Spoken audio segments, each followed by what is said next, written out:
Hey, welcome back to another Epidose. We're doing short bites. We're doing compact, concise little videos just to answer questions, common questions, get it out there. These are videos you can send to people who might have a question about carnivory, but don't want to sit through an hour and a half podcast. So these are like 5 minutes or less usually. So anyways, Justin, what's our topic today? Well, today's topic is a little more of an internal carnivore community struggle. It's not so much asked by people that are outside of the carnivore community, and that is the grass-fed versus CAFO or conventional meat. Some people say that, well, the carnivore diet is really expensive because you got to get grass-fed organic meat for you to get all the right nutrients and not get sick and everything. And you can't have the patties from McDonald's or your favorite fast food place. You got to have those prime cuts. You got to be eating ribeyes, you got to be eating New Yorks, you got to be eating T-bone. You can't have any of the cheap stuff, no ground beef. There's too many histamines. So you got to do the grass-fed organic that's, sometimes 15, 18, 20, $25 a pound. And for some people, that is actually not affordable. Yeah. So what say you? Is it required? Is it mandatory? Are you going to fail if you don't eat grass-fed meat? No, I almost never eat grass-fed meat. I'm almost 2 years carnivore here in about a week. I'll hit the 2 year mark, and I've probably 95% of my carnivore meals have been conventional CAFO beef. I have had grass fed. I'll treat myself. I treated myself around Christmas time. It's like it's a Christmas present to me. Get a grass fed organic ribeye or a New York or something like that. And if you go in there and oftentimes those have even less fat on them than even the conventional ribeyes that you buy, without special ordering to leave the fat on and things like that. So it's a give and take. It's good. Is there a little bit of a difference? Yeah. And hey, if I'm going to do a raw steak, yeah, I'll probably prefer the grass-fed, organic, all that stuff personally, but I just feel like it's fresher. But that's probably more psychological than of me actually getting sick or having a reaction to the meat itself. Yeah, I agree with you. I mean, most of the meat I eat is conventional, grain finished or what you said, CAFO. CAFO is an acronym for confined feeding operation, and really that's a feeding yard where the cattle go to be fattened up before they're slaughtered.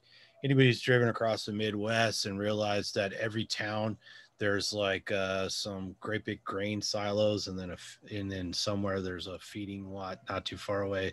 Everybody brings in their corn and stuff that they feed the cattle at the end to fatten them up, and these cows go into these yards and basically put weight on. So that's where a lot of our meat comes from. Is it ideal? Not really, but this is a product of people trying to figure out the most efficient way to fatten up cows. And there was a time not that long ago where everybody's like, oh, everybody in the world's going to starve. We got to find a better way to do things. We can't take 20 years to fatten a cow. We got to do it as quick as possible. And so feeding them grain became a very common practice.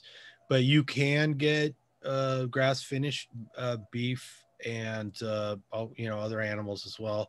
And more we're seeing that because regenerative agriculture has realized that you can fatten up a cow just as efficiently on grass just by moving it around on different paddocks, and then you're mixing in other animals to take care of the grass and everything.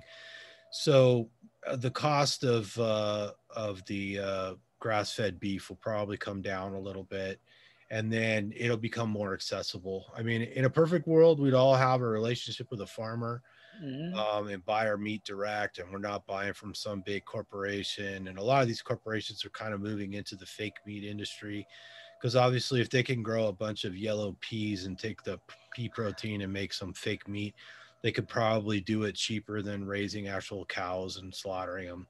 So somewhere in there in the future, hopefully we're going to be eating probably less grass or less grain finished cattle and more grass fed, grass finished. And most cows spend most of their time on grass anyways. It's just at the end they give them some grain.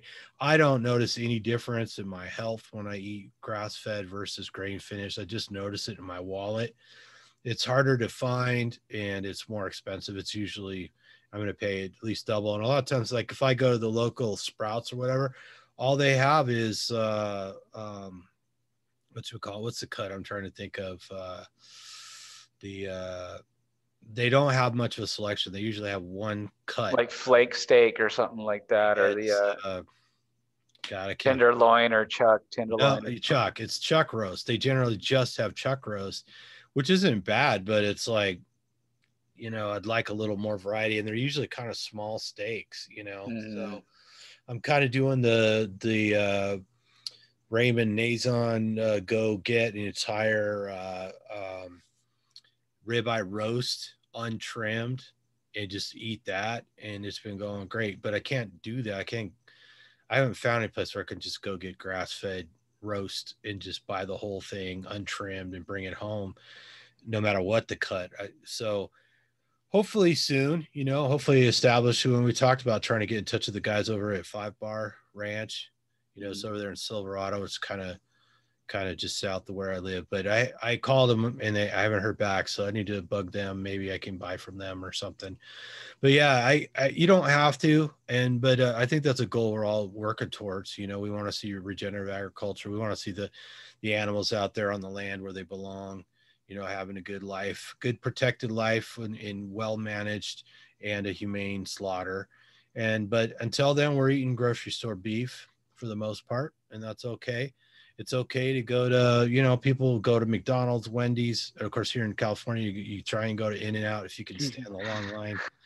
And, a lot of people do that. They order a Flying Dutchman or they get patties with cheese or just patties or whatever. And a lot of people are doing fine on that, maybe some bacon or sausage or something with it. A lot of people do fine with that. So that's good enough, and that's okay. So yeah, don't feel guilty if you can't afford or you don't have access to grass finished beef. It's okay. And there is a way to really bring the costs down. If you get together with some carnivore friends or keto friends, and you do find a local farmer that'll work with you guys, you could split a cow, half a cow, between you and 4 or 5 people, and that'll greatly reduce the cost. So we're not. There are some websites. Hopefully, we'll remember to put them in the show notes. But there's some websites you can get onto that will help you find a farmer in your area.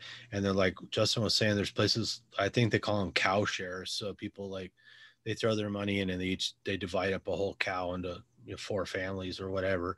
Justin was just telling me he's out shopping for a chest freezer. That's a good way to go. Once you got some freezer space, you can buy a lot of cow. A lot of people buy a spring lamb. If you like pork, you can buy quite a bit of hog, for very little money. So yeah, a little freezer space goes a long ways. Of course, if you can hunt wild game, all the better, right? Right. Now, there is one animal that I highly suggest doing pasture or, grass-fed or naturally raised, and that's chickens. Just because they're monogastric, they are fed a lot of stuff that they shouldn't be fed.